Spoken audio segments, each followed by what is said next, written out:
So, NBA 2K20. I've covered this game quite extensively, and all the coverage so far has been negative because this is a game that is just a disgrace, in my opinion. Truly a disgrace. Here we have the trailer, the infamous trailer, E for everyone, and yet it contains card packs that you can pay real money for. That's real-life gambling, and then we have simulated gambling like ball drops, as well as roulette, and even slot machines. It's all there, and there's all these fake reactions, people yelling happily as they score some of the best items in the game or some of the best rewards.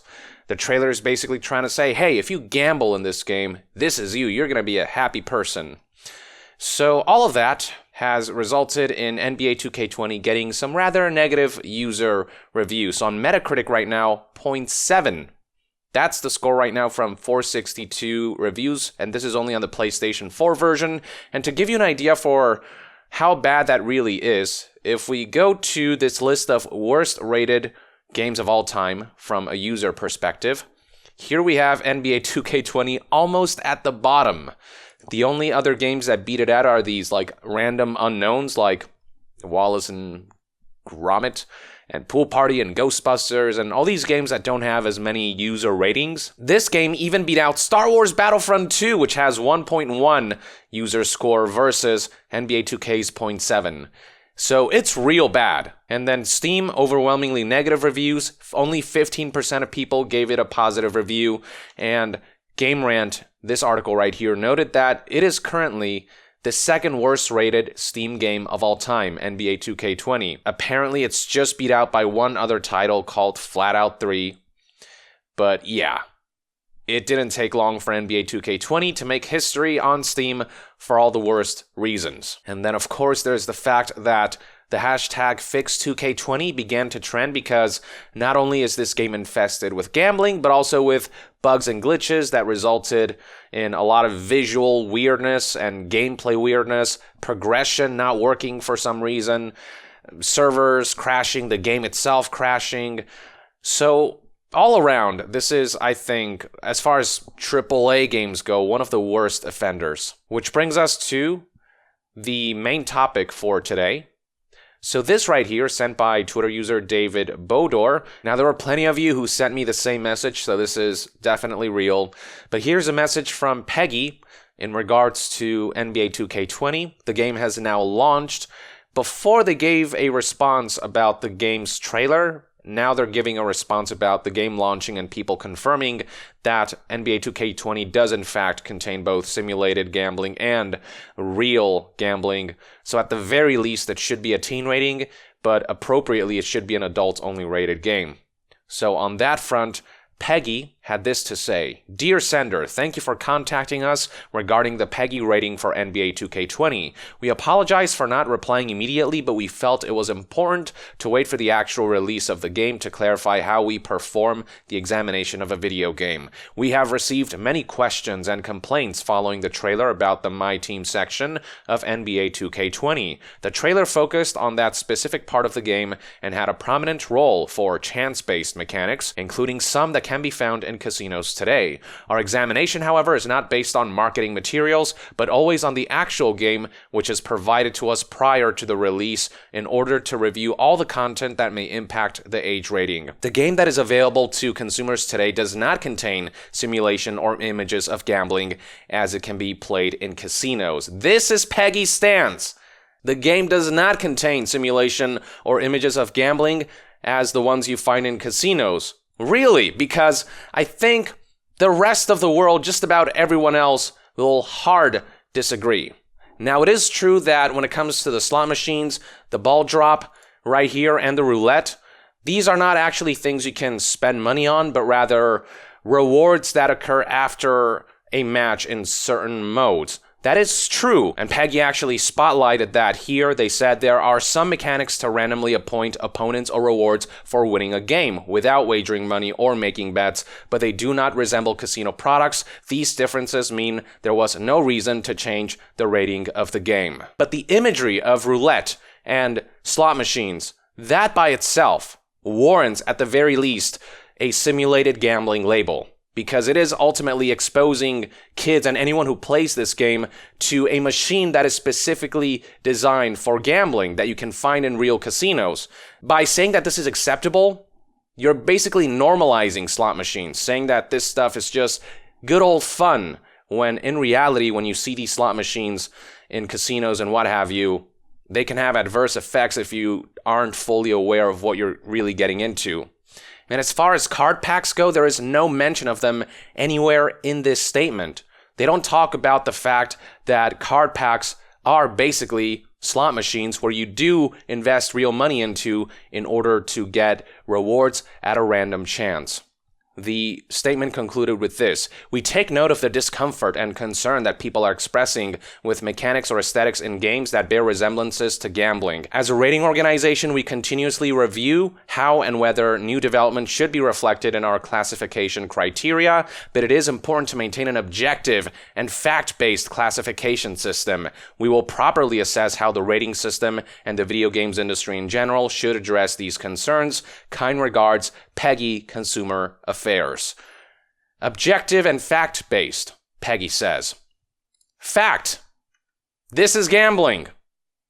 Fact: this is simulated gambling. Fact: this is simulated gambling. It's a slot machine that, even though you cannot invest real money into, as I said before, it does expose players to a visual imagery of an adult activity. Let's put it this way: I dare 2K or any game company for that matter to release a trailer like this, but instead of featuring adults reacting to these big winnings, feature children instead, and then see how the world reacts. I dare you. Let's see what the world has to say about the morality of a trailer like that, if you were to feature children in this trailer.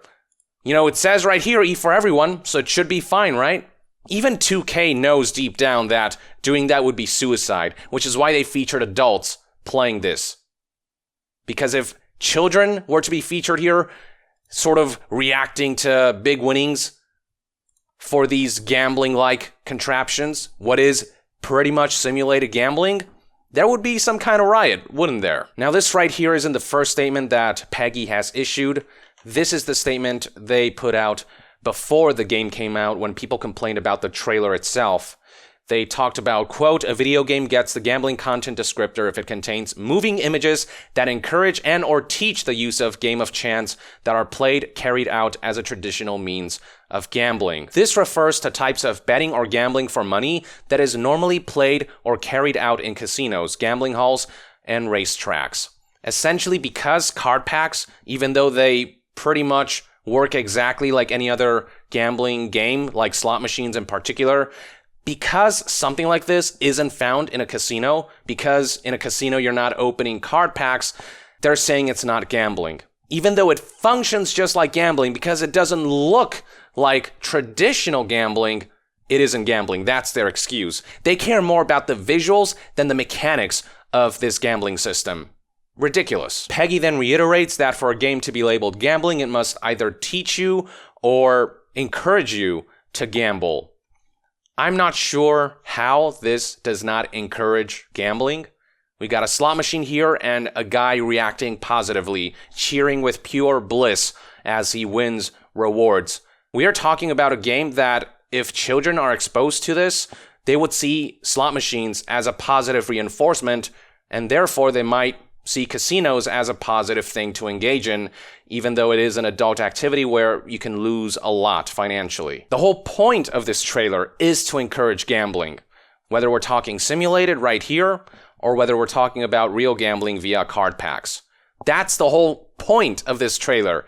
Now, I've seen some defend PEGI by saying, well, it's technically true that because you cannot spend money on the slot machine specifically, it isn't really simulated gambling, but understand that the slot machines, the roulette, it all ultimately ties right back to the real gambling, the card packs, all these currencies, the players that they hand out, all of that is meant to reinforce the real gambling system of card packs. This is just simulated gambling with extra steps in between that separate simulated gambling from the real gambling, but when you look deeper into the system, you can see that it's all really connected. But because that isn't traditional, because that's not how a casino would do it, That's PEGI's excuse for saying this is appropriate for kids. This is technically not gambling. It makes absolutely no sense. And recall that in this UK Parliament report, this investigation, the UK agreed on this.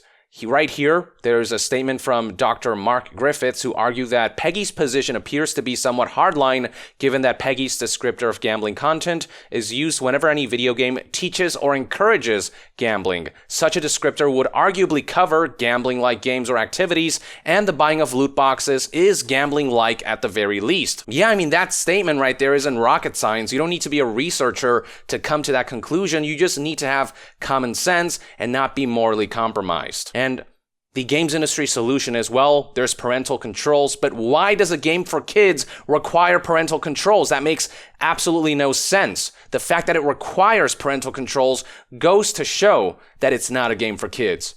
It's just ass-backwards logic. Here's the cherry on top to all this. NBA 2K recently banned a player for association with gambling. Basil Rose, also known as 24K Dropoff, had played for Heat Check Gaming, the esports franchise of the NBA's Miami Heat. A statement from the 2K League said Rose violated the league's rules against tipping on NBA 2K League games by providing inside information to an individual who Rose knew was involved in betting on NBA 2K League games. Oh, how ironic that they castigate someone for their gambling antics. And here we have NBA 2K, the very game itself, engaging in simulated gambling as well as real gambling while coming off as a game that is suitable for kids. Saying that this is safe for children, that it will not psychologically harm them, despite the fact that it requires parental controls to really make sure that parents' credit cards are safe and that their kids' psychological state, that their mental health isn't compromised in some way. This is where we're at with the games industry, with these ratings boards issuing these pathetic statements that are clearly designed to defend the financial agendas of major game corporations who lobby these ratings boards, these games organizations. This is a games industry that regulates itself, and because the games industry stands to gain by not regulating loot boxes, they're doing everything in their power to pretend that gambling isn't gambling, that loot boxes aren't gambling, that they're surprise mechanics. They're doing everything in their power to shift the narrative and skew perception surrounding loot boxes, which is why we need a third-party entity, whether it be a government organization, a consumer advocacy organization, whatever it is. We need somebody with objective eyes to look at this stuff and scrutinize it properly. Because the games industry is blinded by dollar signs, by the green. And as long as that continues to be the case, they will never, ever admit to wrongdoing here. Which is why, as much as I understand people's apprehension when it comes to government coming in to regulate video games, it feels like there's no other way right now. At least that's my take on the whole situation. I'd love to hear what your thoughts and opinions are on PEGI's statement in regards to NBA 2K20 post-launch in the comments below. With that, I would like to end this news update and discussion video. Thank you for tuning in. To be further updated on all things gaming news, reviews, and discussions, stay tuned right here on Young Yeah. I'll see you guys next time. Young out.